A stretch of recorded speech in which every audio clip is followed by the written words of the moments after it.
دیکھتی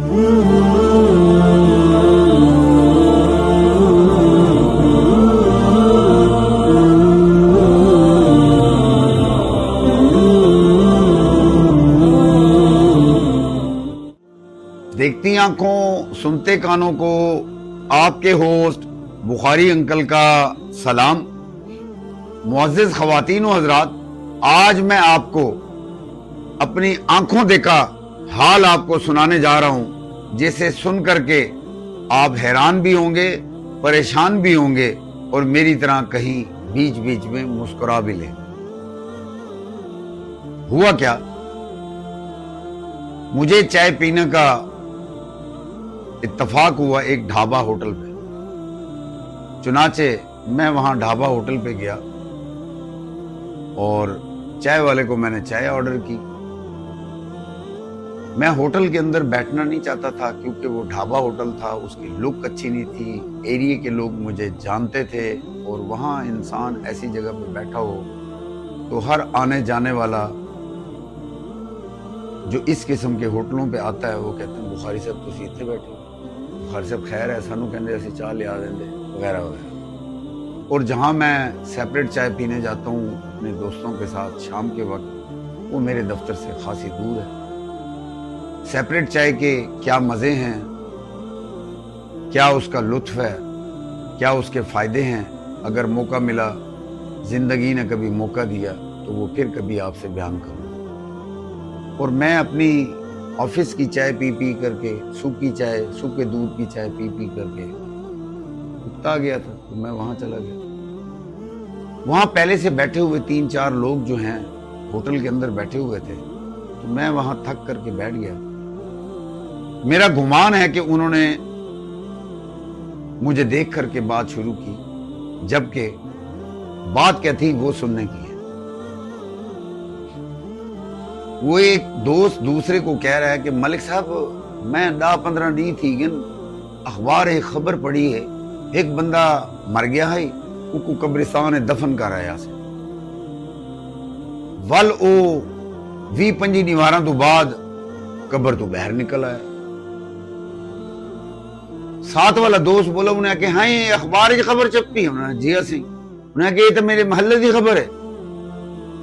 انہیں کہ اچھا چل تو سنا کی میں تھیا۔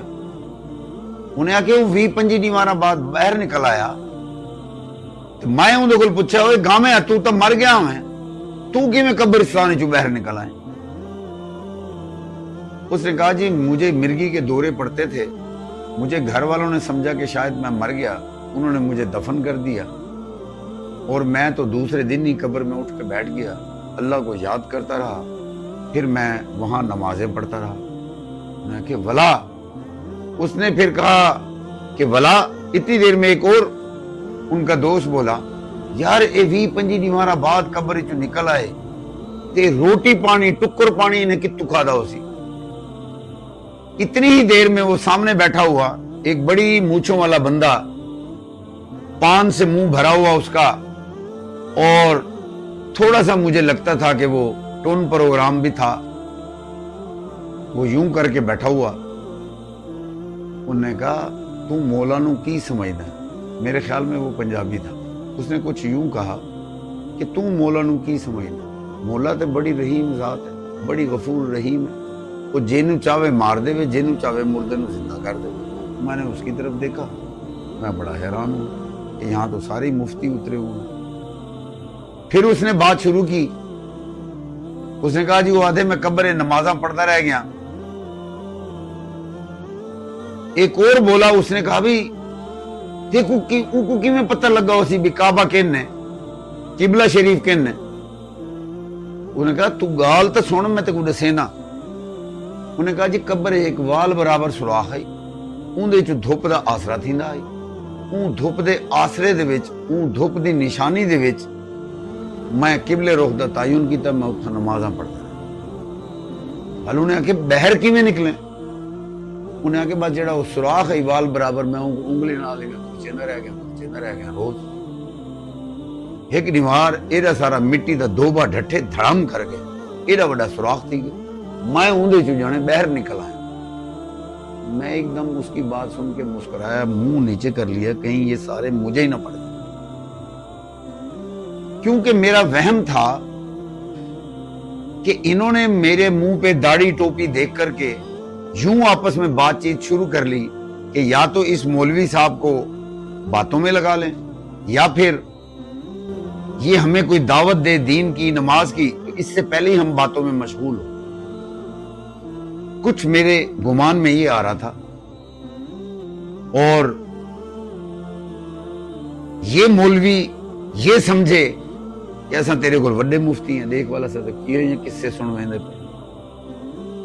خیر اس نے کہا جی مٹی دھڑام سے گری, میں باہر نکلا تو آج الحمدللہ میں زندہ سلامت. اب وہ جو سامنے بیٹھا ہوا ایک مونچھوں والا پان کھاتا ہوا آدمی, تھوڑا سا مجھے ٹون بھی لگ رہا تھا, اس نے کیا کہا, وہ مولا بڑی بے نیاز چیز ہے, مولا بڑا غفور اور رحیم ہے گا, زندہ نو مردہ, مردہ نو زندہ کر دے, مولا واسطے اتنے روٹیاں دی کوئی کمی ہے؟ مولا نے تے ایویں کرنا تے روٹیاں حاضر, انہیں قبر وچ بھی روٹیاں کھادیاں, باہر بھی زندہ پھرن ڈیا ہو. اب وہ کہتا کیا ہے, جو آخری جملے ہیں اس کے, اس پنجابی کے, کہندا ہے کہ اسی لوگ جڑے ہیں نا, اسی دین تو دور ہے گئے ہیں, جڑے دین دے قریب ہیں, جڑے اللہ دے قریب ہیں, وہی زندہ ہوندے ہیں تے وہی باہر نکلدے ہیں. میں نے ایک دم اس کو دیکھا اور مسکرایا, پھر میں نے منہ نیچے کر لیا. وہ کہتا تھا اے اسی بدقسمت ہے گئے ہیں, دین تو دور ہے گئے ہیں, اب وہ ہے بھی ٹن, پان بھی بھرا ہوا منہ میں, اور وہ یہ سب باتیں کر رہا ہے. میں بڑی حیرانگی سے ایک کو دیکھ رہا ہوں, کبھی دوسرے کو, کبھی تیسرے کو, میں حیران ہو رہا ہوں یہ کیسی باتیں کر رہے ہیں. تو یوں وہ اپنی گفتگو کو جاری ساری رکھے ہوئے تھے, میرے کان ان کی طرف تھے. تو ناظرین میں آپ سے درخواست کرنا چاہتا ہوں, کیا مجھے ان کی شکل و صورت پہ جانا چاہیے؟ کیا مجھے ان کی اس بات کو, سارے واقعے کو صحیح سمجھنا چاہیے, یا آپ صحیح سمجھتے ہیں؟ یا جو کچھ انہوں نے واقعہ یا واقعات مختلف 3-4 جو بیٹھے ہوئے تھے انہوں نے بیان کیے اپنے اپنے زبانی, کیا وہ ٹھیک ہے؟ کیا اللہ ایسے لوگوں پر مہربان ہے؟ کیا اللہ اتنا غفور الرحیم ہے؟ کیا اللہ ان بے نمازیوں جیسے لوگوں کی شکلیں بتا رہی تھی کہ وہ سال سال سے نہائے ہوئے نہیں اور گپیں لگا رہے, اللہ تبارک و تعالیٰ کا نام اس طریقے سے لے رہے, کیا ان کی بات صحیح تھی, غلط تھی, سچ تھی؟ ان کو یہ بات کرنی چاہیے, اللہ پاک کے متعلق یہ سب کچھ بولنا چاہیے یا نہیں؟ یہ سب کچھ میں آپ سے پوچھنا چاہتا ہوں. میں دیکھنا چاہتا ہوں میرے چاہنے والے, میرے آڈینس کتنے سلجھے ہوئے, کتنے سمجھدار ہیں. وہ میرے ان باکس میں کامنٹس ضرور کریں کہ ان کی بات ٹھیک تھی یا میری سوچ غلط تھی, یا پھر اللہ پاک رحیم ذات تو ہیں ہی ہیں, مگر جس طریقے سے وہ بیان کر رہے تھے وہ صحیح تھی یا غلط تھی بات. بس اتنی آپ سے گزارش ہے. اب تک کے لیے اتنا ہی. پاکستان زندہ باد.